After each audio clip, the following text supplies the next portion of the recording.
everybody, and welcome back to BoldTakes and Bad Tempers. I'm your host, Zachary Ronaldo, better known online as Zach the Bold, and we have a full, chock-full episode. Am I in the center? Maybe I should move over. This is for those audio listeners.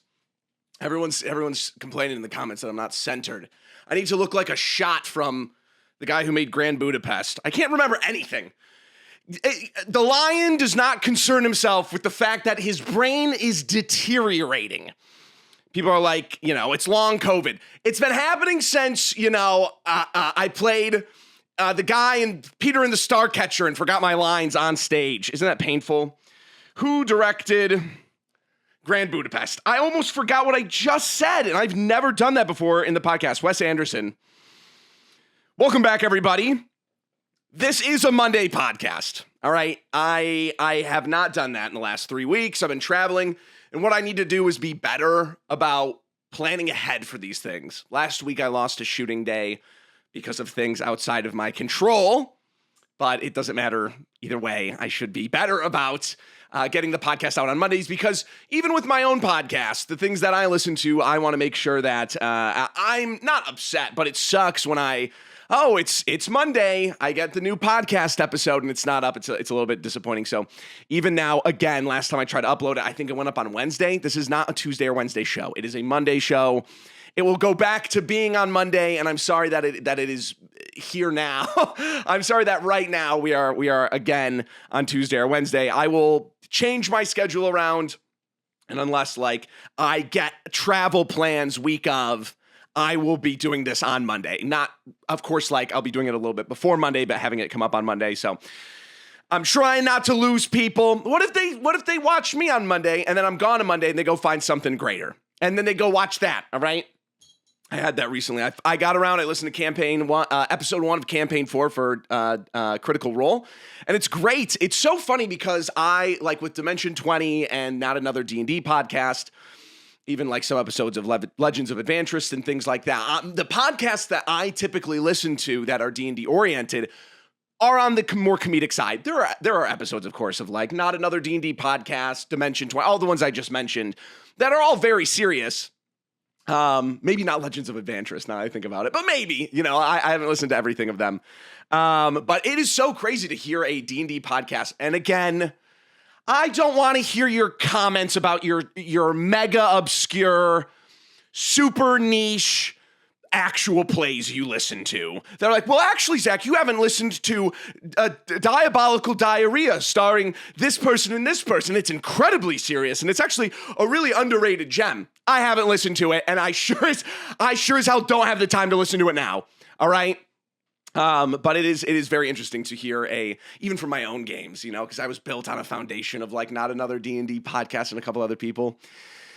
And for it to be mega serious, which makes me think I gotta lock in. I gotta be serious again. So this is a serious podcast as always. But I listened to Campaign 4, Episode 1, and then I went and I listened to a little bit of NADPOD right after.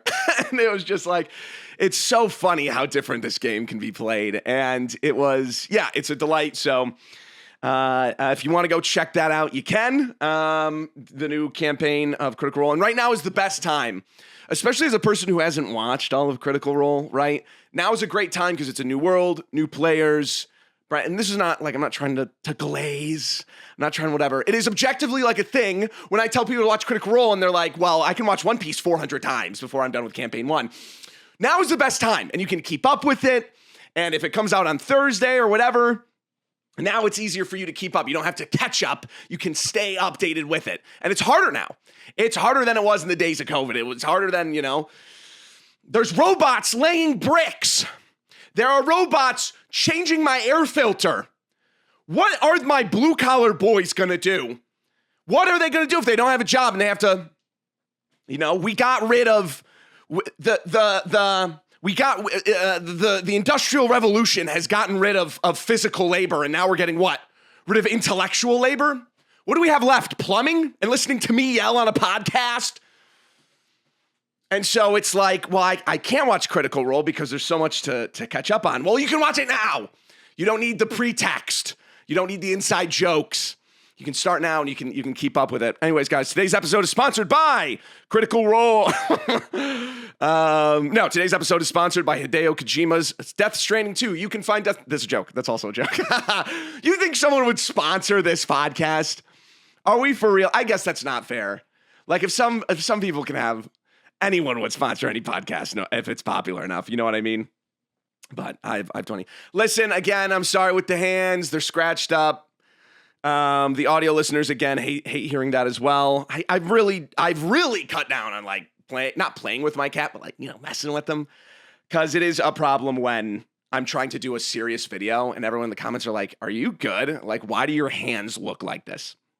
So I've been traveling. I did a vacation. The vacation was great, but I was set back. I'm still a little bit set back. I got another long form coming out tomorrow, and I have Corners has been stunted a little bit. The show Corners, new name, of course, just because I have had more and more pressing matters to deal with, and I want to spend time on Corners. I want it to be good, and the biggest thing about that is making sure the script is good.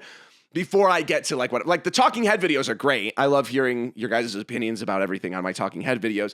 It's actually, it's more for me. That's why I do the talking head videos, because I want to hear what you guys have to say, because I'm in my little echo chamber in my mind. But luckily, you're in your echo chamber, which is this show and my opinions. Can you imagine I wasn't recording? It's my daily check of making sure the episode is recording as well. More stuff coming up. It's funny because I'm doing all these collaborations, which won't pay off for like another few months, longer than that even. So it's like, I did that second episode with Commander at Home, and that one didn't come out again for another like month. So I was like, well, this week is stunted for content because you will get something in the future. And we don't like that anymore. We have moved past that in our day and age. We don't wait for things anymore. We talk to like how people talked to like how we tar and feathered the British is how we talk to our DoorDash deliverer if they are 5 minutes late because they're dual apping because they have 7 kids at home and they can't make ends meet. And because of that now, right, we have created a society in which we don't want to wait for anything.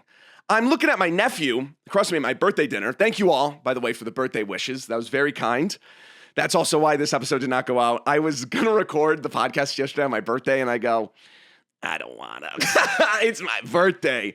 And I don't inherently like that. I think if I'm a man. I'm 27 now, okay? I'm a man. Listen, birthdays are done. Chat, birthdays are done. The second you get past 18, no one cares. The second that you get past the age of 4, no one cares about your birthday. That's a joke. But, listen, I've slung some Italian subs at Arby's when I was 16 during my birthday. I sold triple dippers on the front of Chili's before it was TikTok cool to like Chili's. Is it hot in here? Is it bright in here? Who knows? Podcast is too bright. It's too hot. There's too much going on. What was I talking about? But I was at my birthday dinner. That was like 40 minutes my time thinking about that, but that was just a cut for you guys. And my nephew is there, and he's like watching like Poppy Playtime, AI generated. Like he's 4. He's 4. Listen, I can understand watching something like Mega Piranha or something. Like my dad showed me a lot of sci-fi original horror movies as a kid and whatever. But between Elsa Gate and AI and all of that, like we are cooked. I'm looking at the eyes of my nephew and I'm like, well, I have no clue what's in store for you. But we're still in it. I listen to some people who are like, I'm 70, I don't care. Chat to GPT, what is the weather out like today? And it's crazy because it's and he grabs me. My nephew grabs me by the shirt and he goes, you will never understand the consequences of unlimited internet access at my age.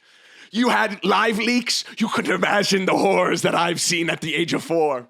I go, what about your parents? Don't they have a stake in this game? Shouldn't they know if they grew up with it?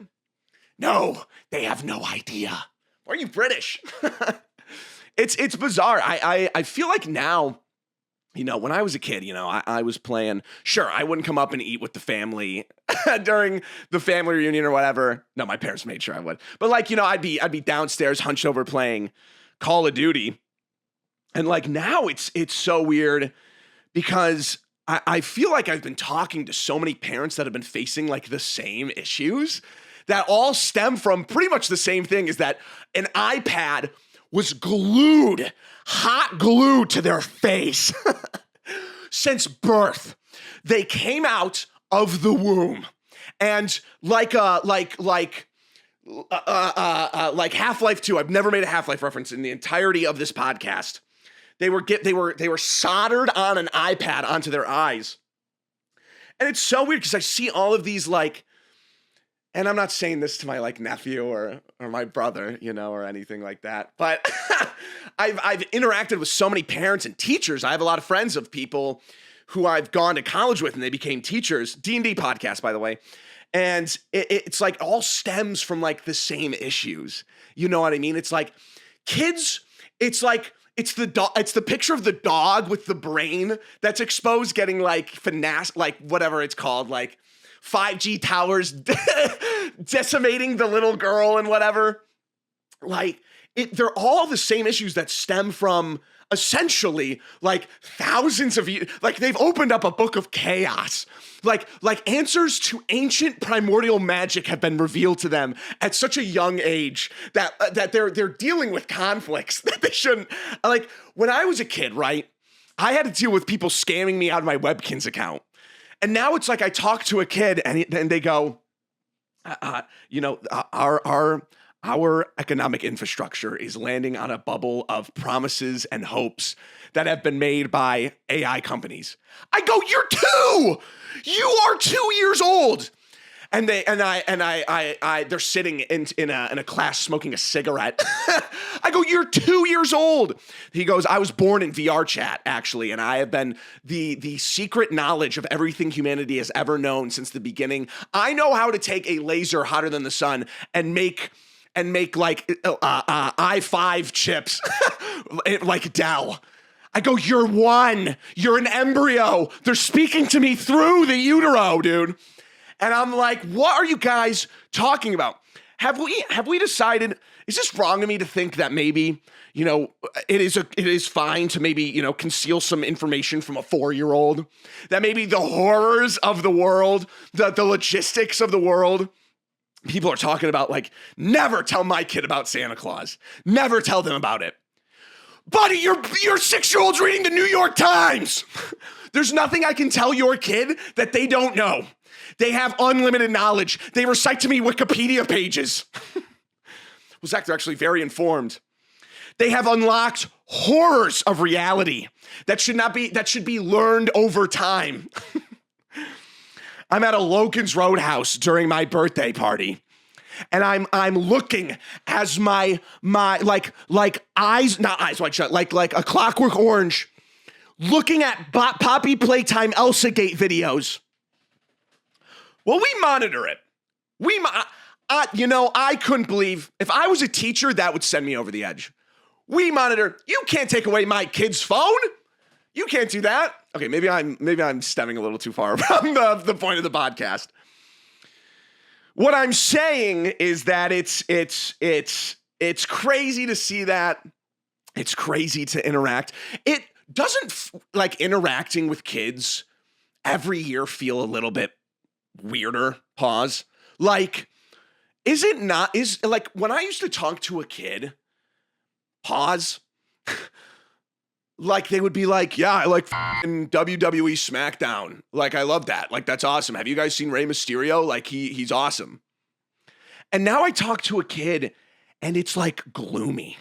It's like depression era.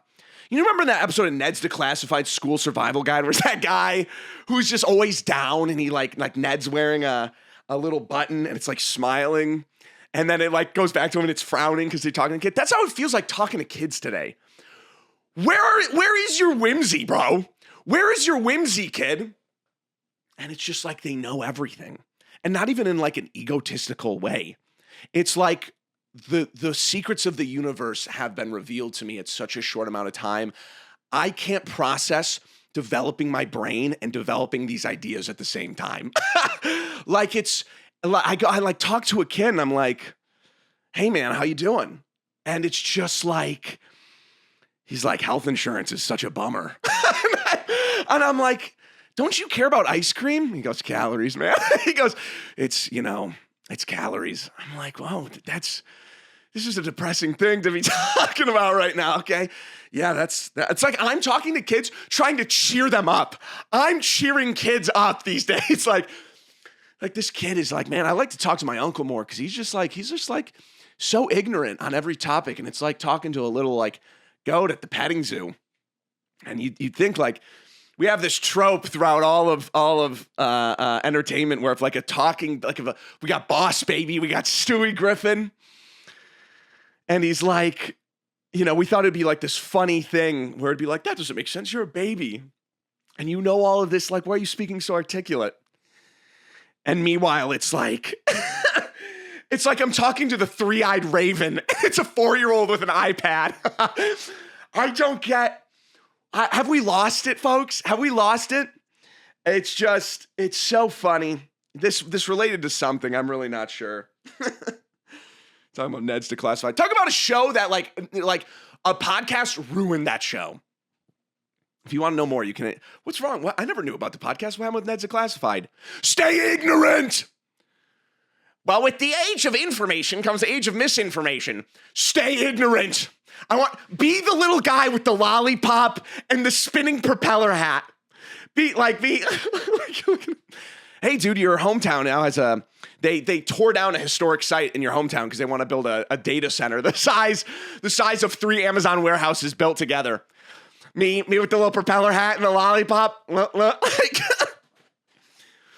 I have my 4-year-old nephew advocating at the city council.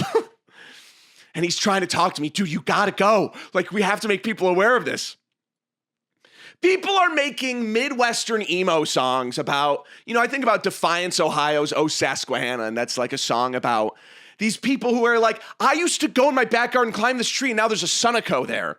I used to go and like have this like Stand By Me moment. I haven't seen the movie. Stand By Me moment where like, it was this coming of age film. And now it's like that rhetoric has changed from walking across the railroad tracks to getting like a Sprite at a 7-Eleven and watching. Again, I feel like I'm on this tangent that's like this Call of Duty sniper like montage thing at the beginning. But it's like almost like the nostalgia that what is a coming of age film that we're going to see in 10 years, right? That we had someone built in. This was my kid iPad. So like they're going to be grandparents and be like, this was the iPad that was stapled to my face at birth. We sing about this, this is the giving tree. Our giving tree is it's going to, it's been replaced by a Shell station. But even beyond that, it's a data center. I used to climb up the fire escape at the data center where I grew up. That was my thing. That was bleak. Whatever. Listen, things are always going to be bad. We never started the fire. But you can always play Dungeons and Dragons because that is what this podcast is about. So that is not even a rant I had. Okay, I have a rant about Secret Lair, of course, but that's a Magic thing, and we haven't talked about D&D yet, so I'll talk about a different rant. We of course are not talking about the news today. I do not care. I've lost any interest in any of that since the last debacle 2 episodes ago, or 3 episodes ago, who knows. We have an intrinsic problem in the community right now, and this is very serious. It's not like a very serious matter, of course, but I'm being serious. Unjerk! Serious time. We have an integral problem with the community, and it has to do, I'm trying to unite the realms. I'm trying to unite the Pathfinder bros, Daggerheart people. I'm trying to unite the Morkborg people, the whatever, right? And the OSR people. And that'll be another problem in itself, which is, of course, they won't think about it as a problem at all, because if they're like even normie D&D players don't know what OSR is. We have an integral problem. And the problem is that the term tabletop role-playing game, I don't even want to say my opinion because I only state objective facts on this podcast. It needs to be changed. The term tabletop role-playing game, or TTRPG, has to be changed for the health of this hobby. And some of you at home might even still be like, maybe if you're tuning in for the first time, what is a TTRPG? What is a tabletop role-playing game? It's D&D. It's Pathfinder, Daggerheart. It is what encapsulates playing a tabletop role-playing game where you have like a character sheet and you interact and there's a GM. Sometimes there's not. Sometimes there's candles or a Jenga stack or whatever you want to do. And this is what I have to say about it. That term is very nice for our niche. It's very nice to know what it is when you're talking about it. And this also goes out to you if you want to be a D&D content creator, if you want to be a TTRPG content creator. This term is detrimental to the growth of our hobby. And it's not even a good thing to be gatekeeping for other people. And why is that? Is because it is the clunkiest, most like pseudo-intellectual term we could have for what our game is. Listen, your video on TikTok, and like I'm just saying this from my perspective of making content, right? Which I think encapsulates a lot of people into the medium, right? That's how we can get these statistics. If you are making a video and you're going to be like, your two options are when in D&D X happens, as opposed to when I play a TTRPG and X happens, then those two videos are going to be very different. And the reason is because we in this community, and this kind of goes out to the creators as well, are too involved in the community. We need to take a step back and realize that is a problematic term, not in the sense of like, controversial or anything. It is clunky. It almost means nothing to anyone who doesn't mean that. TTRPG, BBEG, people are going to be like, why? There are Pathfinder bros and OSR people and whatever. Zach, why don't you talk about that? Why don't you talk about D&D? Because TTRPG is a bad term. It's nonsensical to a person who doesn't know what it is because you have to explain to it. Who in the right mind knows what the acronym TTRPG stands for? No one. No one does going into the game. It's so technical and it is a detriment.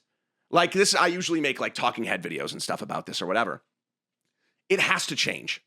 If we are hoping that the pipeline into TTRPGs aren't, and again, like I'm going to use the term because we don't have a different term for it, is from D&D to Pathfinder to OSR to all these different things, then we need to realize there is no way we can broadly talk about these games without confusing the hell out of people.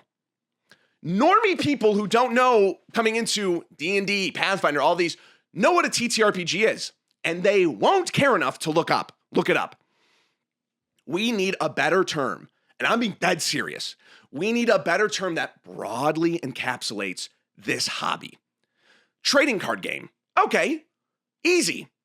You can play video game. Okay, easy. It almost gives this like inflection of like elitism, right?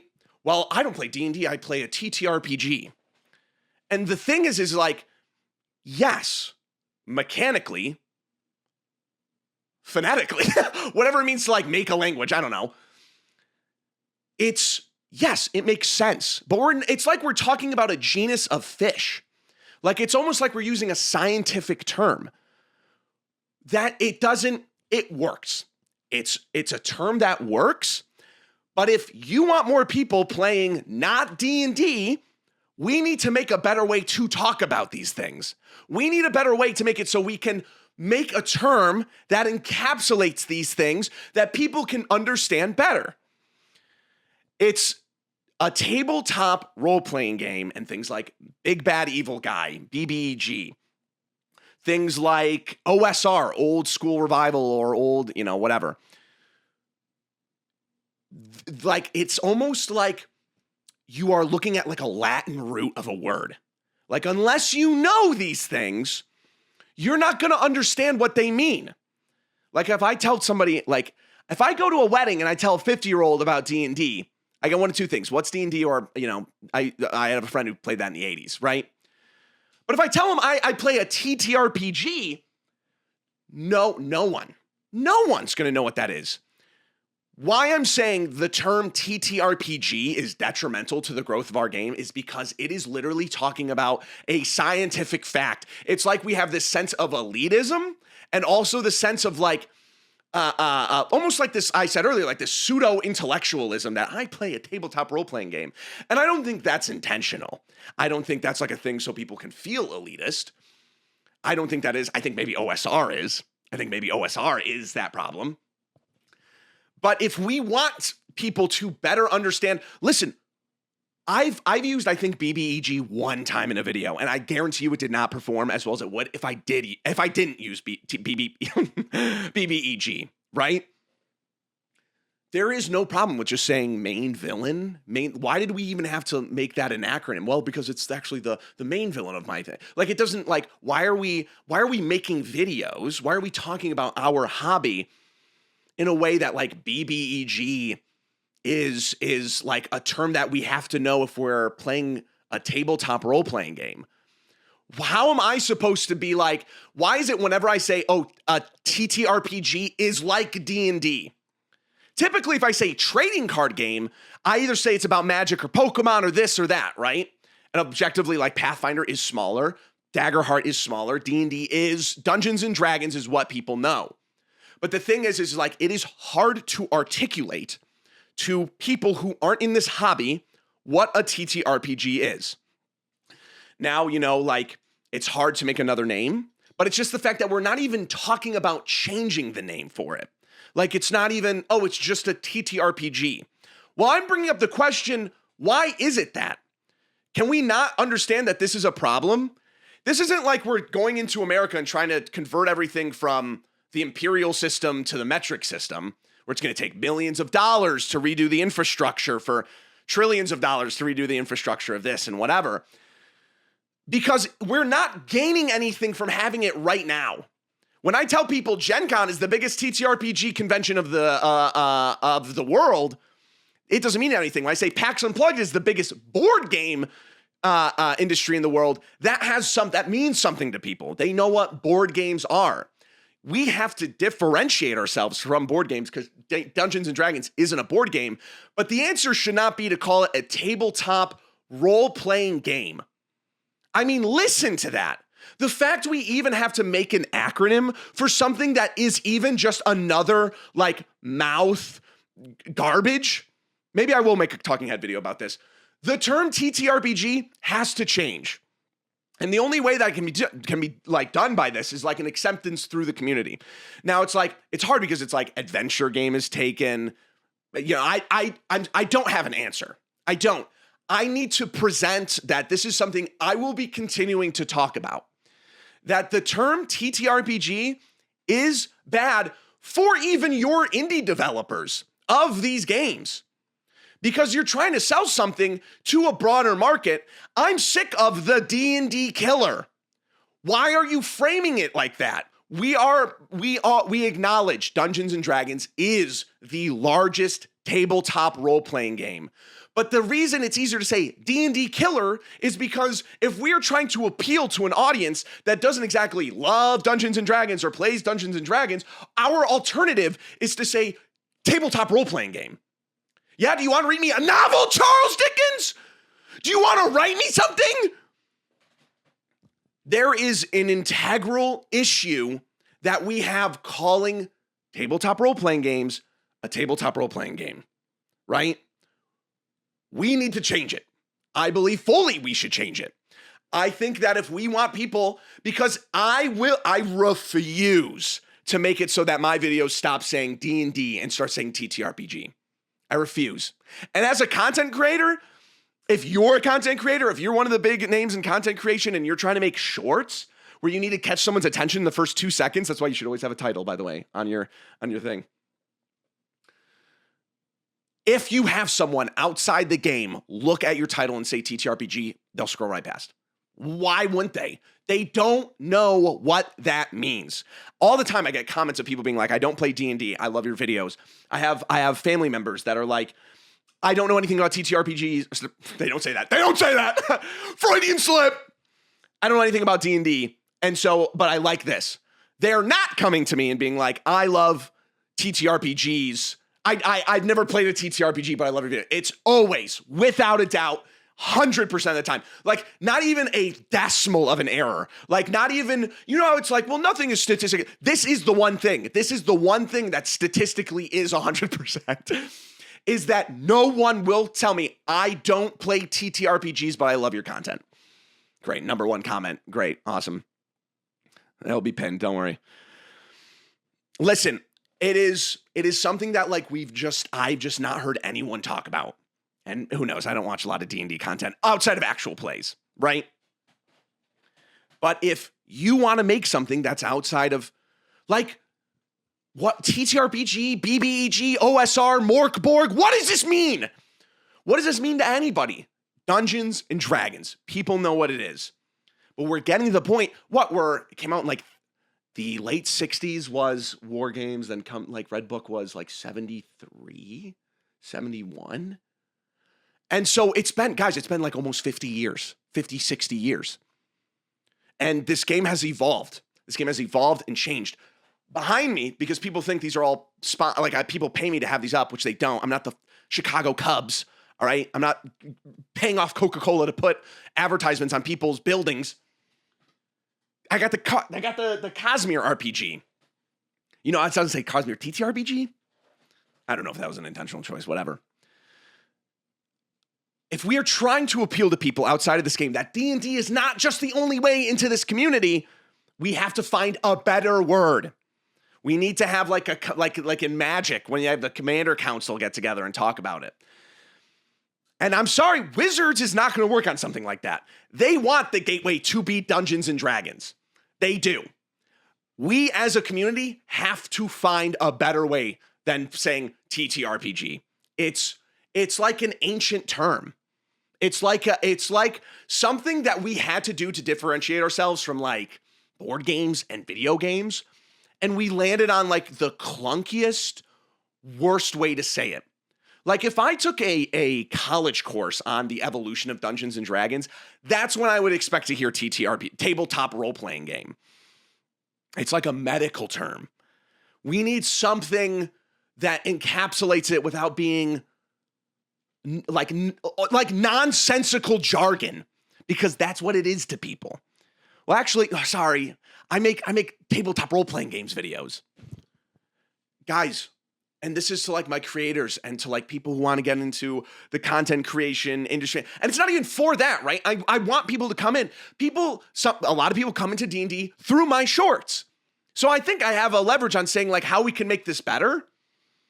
And we don't have this council of whatever to make TTRPG to decide that. But we should start thinking about it. We should. And if you're the smallest indie dev making Fork Jorg, if your genius idea is to make the Jork Borg Bortle TTRPG, because that means something to people, we have to realize that like this isn't even something that it's just been established in the community. It's a bad term. I think it is just an objectively bad term. So that's what I wanted to talk about it. I'm going to make sure, because I got this out of order, that there needs to be an answer to this problem. And we can't make an answer for this until everyone's on board. And then all of a sudden it's like a great separation where it's like, yeah, well, it's called this now and whatever. You think OSR is a better name? And that's not true. Like OSR is a TTRPG. Why is it when we start going down this iceberg, why is it that the tip of the iceberg is this big and it's Dungeons and Dragons and that's what everyone sees, and everything under it is a completely nonsensical name, a completely nonsensical acronym or abbreviation? It doesn't make sense to me. We want to bring people into this hobby. We want to be able to talk easily about this hobby. I don't want to say Pathfinder, it's like D&D. People don't say I play the Pokemon trading card game and say it's like Magic, because it's not, but because people know what the Pokemon trading card game is. Magic is a trading card game. It's like a sports trading card game. I don't think, maybe there are, I don't know. It's incredibly difficult to talk about this stuff because it's so weirdly niche and gate kept and just something we haven't addressed in 50 years? Really? This is what we decided to go with? Tabletop role-playing game? Well, Zach, it's a great name. It perfectly describes it. It doesn't need to perfectly describe it. You know, Pokemon is not a trading card game. It's a collectible cash grab with an ignored. No, not really. But that does segue us into the next part. Well, Zach, tabletop role-playing game perfectly explains it. Yeah? You say motorized vehicle? No, it's a car! People know what cars are. It doesn't matter. I don't know. I don't know enough about phonetics or phonomics or whatever. All right. Well, with that being said, we're about 7 hours into the podcast. I got a rant about it. Yesterday, if this comes out on Wednesday, then it was Monday. Monday, we had a secret layer drop, a big one. I think like over 6 sets or something like that, not including the other ones that they've already announced. You have like Dwight from The Office, and I'm not beating the dead horse. We're not talking about universes beyond. Inherently, we're talking about this secret layer thing. We have Dwight from The Office. We got, Iron Maiden. We got just like a regular artist that I don't know the name of and all this stuff. And if you joined right away, you would know, and we've dealt with this before, this is the normal. This happens every time. This happens every time. They could. Oh my God. Wizards has made it incredibly difficult to get to buy product. And this is because, and we've talked about this in the D&D sense just a couple of episodes ago. They yearn for exactly what Pokemon has. They see these videos of these scalpers shoving their arms up this vending machine, grabbing cards. They see the 2003 Black Friday-esque, riots to get these Pokemon cards out of Costco. They yearn. They have every capability in the world to print to demand. They used to print to demand all of these products, but now they're like, oopsie, we can't.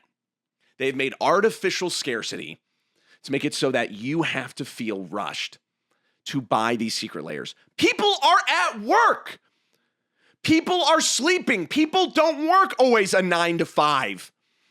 And even then, it's like, I have to be there. I have to hire an assistant to go on secret layer to get me cards. Are we serious? And for what? Reprints that should already exist? For reprints of cards that are artificially inflated because they just haven't been reprinted? I want a demonic tutor because it's $60. I love Magic. I love it. It's so fun. I cannot justify it. I cannot justify spending $50 on one card. I can't. I'm not even a big fan of Iron Maiden, but I wanted like the milling cards. Like I wanted the Bruvac, I wanted, because Bruvac alone is $50 on the secondhand market, $40, $50. And that whole secret layer was $40 alone by itself. Zach, that's actually pretty mean. Like, what if there's an actual Iron Maiden fan that wanted? It shouldn't be that way in the first place. It shouldn't be that way in the first place. So I was extremely upset about that. This is an integral thing that we're promoting, and there's just not enough because of artificial scarcity. Like, are we really going to do that? Your other side of your department, Wizards of the Coast, Dungeons and Dragons, stopped a full release of a book because the cover warped. That's a false equivalency, but I wanted to bring it up. It's depressing, and it sucks, and I'm sick of it. It feels like listen, I give a lot of credits to Wizards for saving Dungeons and Dragons after TSR at the end of 3rd edition, at the end of 2nd edition, second edition of AD&D. And people are going to be like, that's not historically accurate. I don't know if we would have Dungeons and Dragons right now if Wizards didn't step in and buy Dungeons and Dragons, made 3rd edition, and then made 3.5. Or maybe they made 3.5 and TSR made 3rd edition. That was the revival. The people who lived through that, not me, found it to be a breath of fresh air, right? They made 4th edition. It sucked. And then 5th edition came around and I liked it. Not to say that companies can't change. If you told me 12, 15 years ago that Nintendo would be selling all their games for $60 and have like no release titles, and EA is giving out free battle passes because people couldn't get into Battlefield 6 day one, I'd ask you what is a battle pass? No, I'd be like, you're insane. So it's like, yes, companies can change and become evil, not become evil, whatever, right? But I'm like, I'm in your corner, man. I'm trying. And it's different because I'm not as loyal to Magic, right? Like, I love Dungeons and Dragons. I love storytelling, but I love Magic, right? This is unacceptable. It's stupid. It's so transparently a money grab that it's unjustifiable. It's indefensible. And it's like, well, it's the easy thing to talk about right now because it's the biggest problem, you know? There's going to be answers for this kind of stuff, right? And there already are, right? But it's like, I'm not going to defend that action. I'm not going to promote, like, check out the new Secret Lair. It's cool. Thank God your charity one is print, which I did buy. That's because Polyraptor's like $20. It's ridiculous. It's redonk. It's something to talk about, and it's bothered me, and it's just ridiculous. All right. Let's see. I had a couple other terms. Where are we looking at time? I should get into questions. Do I... maybe we'll only get into a couple questions. All right. Well, I want to talk about this a little bit. I've brought up on the show before, I do not like romance in my D&D games. And it is like one of the single most like statements I've made on the podcast that I have to like defend myself about. And it's not like that it's like a bad thing or whatever, but for some people, romance is so ingrained in D&D and tabletop role-playing games that it's like almost alien to be like, I don't want, like if I run a game, I don't want there to be romance in it. Like I don't want you to concentrate on that or whatever. And I'm like, well, I love my friends and we always do that. Well, it's great, but it's also just the fact that what if you do present to a person, hey, well, I actually thought that like maybe our characters could be something, you know what I mean? Maybe our characters could. I don't even want to be put in that position. I don't like romance in these games. I don't like seeing, you know, that like, I don't like seeing all of a sudden like my friends becoming uncomfortable with one another because like middle schoolers, they start having rumors of like, hey, this guy told me that they have a crush on your character one night drunk at a bar. What are we talking about? And then they come to me and they're like, I don't know how to address this. I don't know what to say about this. I don't know what to do about this. My character cares about fighting monsters and figuring out mysteries. My character is the equivalent of like a Patrick Star who is only set, what's in your pants? Honor. Figuring out a mystery. I don't like it. You know what? I'll come back to this rant. We're running out of time. I'll come back to it. And it's just, it's like the people who defend romance in TTRPGs have had like some of the best experiences with romance in TTRPGs. Well, me and my girlfriend's character, we're dating inside the game. I don't care. You're also dating in real life. You're also doing this thing. Next thing I know, I have a player coming up to me and they're like, hey, is this true that, what do I say? I don't want to like turn down this guy's character or anything. Oh, great. That's something I want to deal with. I'm running. I have a table of Degrassi. I'm playing. What is that show with Zendaya? What is that show with Hunter Schafer? I'm playing like my mystical eldritch dark game has turned into an episode of Total Drama Island because some people wanted I think my character would have a crush on this, won't they? Will they, won't they? I think they have a crush. Every character I ever play does not care.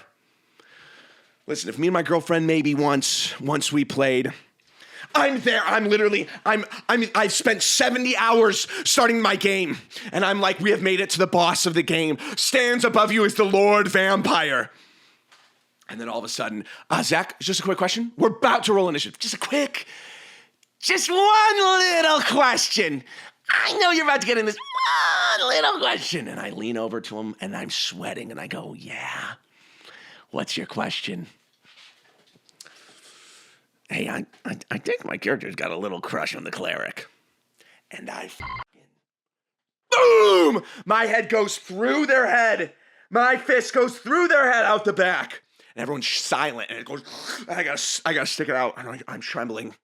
And I wipe my face off and I go, as I was saying before I was rudely interrupted by someone who wants to run. Zach, can we run a tavern simulator? I'm too busy running a dating sim at my table. A drama sim. I'm playing an episode of Degrassi at my table. What's the name of that frickin'? I'm playing Euphoria. I'm talking to my players about eldritch beings taking over the world. And they go, well, my downtime is actually, I'm trying to romance this other player at my table. I'm smacking my head into the cash register. I don't allow it at my games. I don't want to even deal with the drama that can come with it. I don't want to deal with this person being uncomfortable at my table because this person has a crush on this person's character, has a crush on this person because this and that. Well, Zach, it can be healthy. It can be, if this is all established in a session 0, it can actually be a really healthy way. I don't want it in my games. I don't want it presented. I don't want it talked about. If I'm a player in a game and someone wants to romance me and I got to tell them to frig off, I don't want to be presented with that option. I don't want someone to be like, well, maybe we end up together. Well, maybe we can go. I don't like it. All right. That's a rant. Maybe we'll talk about it more later on. I'm going to have some angry comments about that one. All right. I've been playing D&D for 5 years now and have DM'd. Wait, I just want to make sure. Is there anything else I want to talk about before we get into it? We'll get into it in the next episode. I've been playing D&D for 5 years now and have DM'd for 3 years and 3 campaigns total. I love the game Darkest Dungeon. I love Darkest Dungeon. And I love my unsettling play. I love unsettling my players with every encounter in all the games I have run. I always run into a very annoying problem when planning encounters. Dark vision is overpowered. Wow, this is like a fundamental D&D question. This is like something when someone starts like this kind of show, like that's what they talk about. Or it's like, it's just such a, how to fix dark vision, how to fix combat in D&D. You know what I mean? What did I possibly choose this question that I haven't talked about before? Let's see. Being able to see 30 feet in complete darkness makes ambushing the players difficult planning-wise, as well as messing with the tone and the surprise of a scary encounter with the big bad by giving them information for absolutely free. This person writing and not knowing, I just went on a whole tangent about that. How could I have known? I've tried it just having a monster that stays out of the range of it the whole time, but my players called me out on it. That encounter also felt insanely stupid. I know Magic Darkness is a thing, but the level 1 Goblin Cave doesn't have a wizard or anything like that, as well as the fact 5e and then the 2024 rules set basically has every race has dark vision, very true, so it doesn't even feel like a special feature or trait, more like a cheap get-out-of-jail-free card, and parties with one person fully aware of surroundings and other beings blind can be hard to handle, and it brings a lot of what is basically metagaming that would slow the game down endlessly if I try to stop it every time. My question is, would it be bad DMing if I stripped or nerfed the dark vision of most races? That's the funny thing, because it's like so many races now have dark vision. Dark vision is like, it's like alignment, you know? Alignment used to have way more repercussions and like validity to it in early Dungeons and Dragons and like the early D&D days. And now it's like almost an abstract concept where a lot of DMs almost forget about a lot of players don't even acknowledge a lot of the time what it means to be lawful neutral, lawful good, chaotic evil, whatever.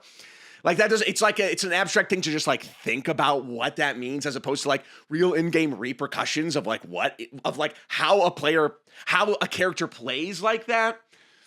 And I'm trying to say like mechanically, like there used to be mechanical things about being lawful evil, neutral good, you know? And I feel like dark vision has become that, especially in the 2024 rules. And I would say a lot in the 2014 rules. And as more come out, it's like almost like when someone tells me they don't have dark vision, I go, I don't care. I'm like, I just assume everyone does at that point, right? And this would, when I'm running like a dungeon crawl or playing a dungeon crawl, like I'm playing not Dragonlance, but like Lost Mines of Fendelver or like an anthology or something, that's when dark vision comes up way more. But when I run a homebrew game, it doesn't even like occur to me to be like, oh, you have dark vision. Of course, all your players will say, well, I have dark vision. But they learn instantly when I go, I don't care. I do not care. It goes away pretty fast. But it's like almost nullified at this point. Like, what is there about being a creature with dark vision in 2024 rules that someone has instead that doesn't? It's like almost now it's like a thing where having dark vision meant something because of the way dungeons were wrote and how D&D was intrinsically played, that having dark vision meant a lot more. And because of balancing, like having a creature with dark vision and not having a creature with dark vision was paid off in a different way. And now I feel almost in a game design standpoint, dark vision is given to anything that's like not a human, you know? And it's just like plastered on there. It's not because like, well, you know, a human has this because they don't have dark vision, and an orc has dark vision but doesn't get this. It's like all of these guys get something unique and dark vision. And like the human doesn't get dark vision because it's a human. And this problem, which of course, like I said, is a fundamental problem, which everyone has to deal with when they first start DMing, has a historical basis of how the game has evolved. And now it's because, you know, like campfire blindness, holding torches, components, materials, having this and that. It doesn't weigh as much as it used to, right? And that has an intrinsic problem with death in Dungeons and Dragons too. How we have changed how death works. Oh, this is OSR people are eating good today.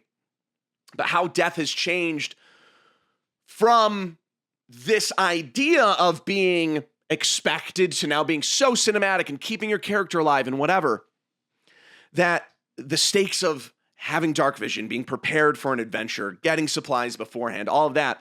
And so now I get presented with a question of being like, hey, everyone has dark vision and I can't ambush people. And I don't understand, like, I feel like there's a lack of balance there almost. So what do? I ignore it. I have ignored dark vision. Sure, whatever. I don't care if you're, well, that's a bad. No, I ignore it. I'm sorry. Listen, half the time, if a new player picks a character and is like, oh, I want them because they have dark vision, you know, that's one thing. But if you've played 3 or 4 D&D games, maybe not sessions, but like maybe 1 or 2 full campaigns, a full book, something like that, you come to this fascinating realization that everyone slowly forgets about it. How often do you ask how dim is the room after the 5th session? Well, it depends. Are you a shadow monk? Because that's pretty integral. Being a shadow monk and having, you know, shadow trans or like a Shatterkai, that matters more, right? Because it's not about like seeing, you know, it's about teleporting. It has a heavier mechanical, and that's how it used to be. That's what dark vision used to be. And I think at a fundamental gameplay level, dark vision, much like alignment, is this like leftover mechanic that has just kind of cemented itself in the identity of what Dungeons and Dragons is, that it's not even supposed to be there at a game design aspect anymore. Maybe it was in the player's handbook in 2014 rules, right? but then you get Tasha's, you get Xanthar's, and we lose image of what it means as it goes on because the game changes more and more. More people come into the game watching an actual play. More people come into the game watching, having these preconceived notions of what it means. And when you make a character in a D&D game now, it's more about where did I come from and how did I start, as opposed to what can help me in this dungeon. And that's still an integral part, but you're more excited to talk about your orphaned goblin than you are about your lawful, neutral, dark visioned elf cleric. Could elves be clerics? What was the restriction before? The game has changed into this narrative spotlight, and this is where the OSR revisionists, ATM machine, have come in, right? The game has changed at such a fundamental level that we almost like a boneyard. We see a remnant of the past. And we get into this part where your players are talking about dark vision, but you as a DM, the game has changed so much that alignment, dark vision, things like that don't even really occur to you as a DM because they're so insignificant in the scheme of how the game plays nowadays. Which some people would argue, like, dark vision is the biggest thing. I have dark vision all the time. Dungeons are dark. And I'm almost like expectant to say, you're running that wrong. You're running that incorrectly. If you told me you're doing that in 3.5, in 2nd edition, in basic, I get that. Things are different. If your players die because of dark vision now, you're going to have to answer to that. Because death has taken on a different weight. How the game has played has taken on a different weight than it did 50 years ago. Sorry, knock, knock. 50 years ago. So I know this is a very not answer that you wanted. This is a nuanced, but it's just you are a product of coming into a game that has these fundamental layers that aren't at the forefront like they used to be. And so when you're like, hey, I'm having a hard time balancing this thing because XYZ, it's because these elements were made for almost a different game entirely, a different tabletop role-playing game. And so that's why it's why combat is X and Y. This is why you'll see those topics, those headlines that are how to make dark vision important again, how to do this again, how to make combat, how to make life and death stakes again, and whatever. Because it used to happen all the time. We're playing a different game fundamentally. And there are fundamental aspects of what the game used to be that still stick around today that almost make you scratch your head. It took me a very long time to realize alignment. Alignment isn't just meaning I make my character and they fit into this alignment sector. I make this goofy goblin bard and they would be chaotic neutral. And I make this paladin, they'd be lawful good. It's like, if you were a paladin, you would have to be lawful good. There was an integral mechanic that decided what you could play. I mean, even going back then, it's like what you would roll would decide what you could play, right? Whereas now it's like you pick the class and then roll. And it's these remnants of game design that have kind of meant something. And this is kind of the problem with Dungeons and Dragons lacking an identity. Because we lack an identity of what Dungeons and Dragons is, because Dungeons and Dragons attempts to be the definition of a tabletop role-playing game, we have to keep these elements in to define what it means to be a game, to be a tabletop role-playing game.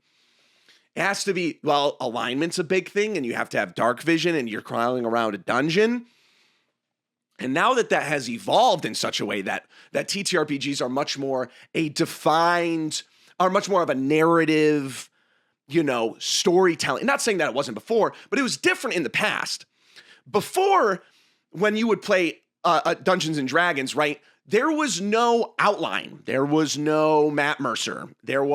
You would play with your college group or you would play with your friends and you would read the book and then you would go out to college and you would play. Like there was no way of defining how the game would play. So it's hard for me to say like in the 70s, in the 80s, more in the 80s is when it started, like the turn started happening to more narrative ideas. If we look, and you guys can, like, a lot of this comes from my sources of Dice and Men, is like, if you want to learn more about this subject, you can look that book up. And the thing about, there was no, so, and it was coming out of the war game era. So you have these players who grew up with these war games, you know, and it was not narrative focused. So they come into these games and it's much more mechanical and they want these restrictions, and that's what makes it a game as opposed to sitting around a campfire telling stories. And we've moved more towards that, right? So it's like I'm saying, like you're a product of a generation that has little context to why and how these structures for this game were built, you know? So I personally deal with dark vision by telling my players to shut the hell up. Like that's how I deal with dark vision. Well, I have dark vision. I take a volleyball and I smash it into there. I spike it in Minecraft, of course, in Roblox. Yeah, wow, that was that I only had time for one question. We'll go into, but that is why, like, that is the stuff that you won't have the context for, and it just like boils down to, well, it's how you want to run your game, you know? So we'll get into we'll go over to our super chat, super comments, super whatever. Virgo.mp4 said, hey, Zachary, love your content. Have been watching. He sent $5. $5. I don't know what that means.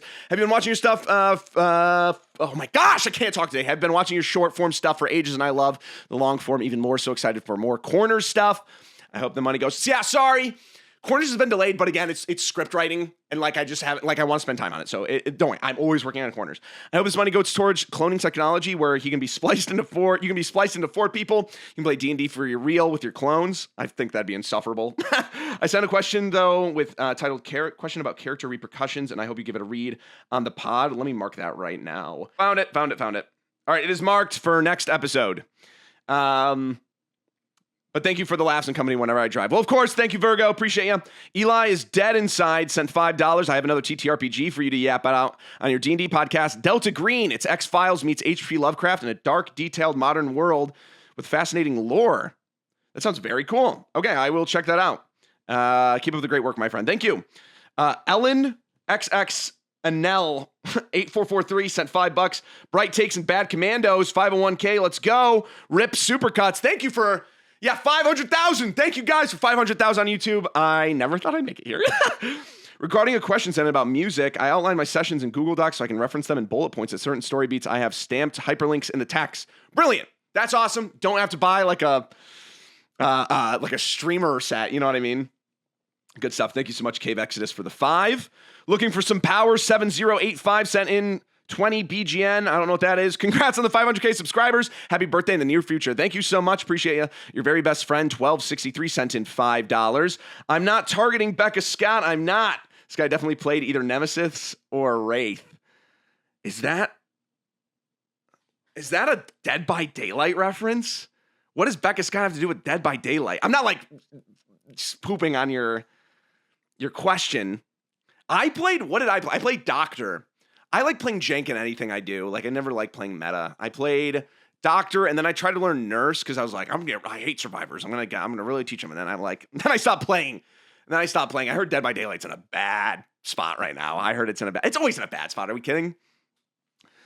Bro, I saw him hit 500K, so I don't think that's okay. Guys, listen, I always like sort by. I think I got them all.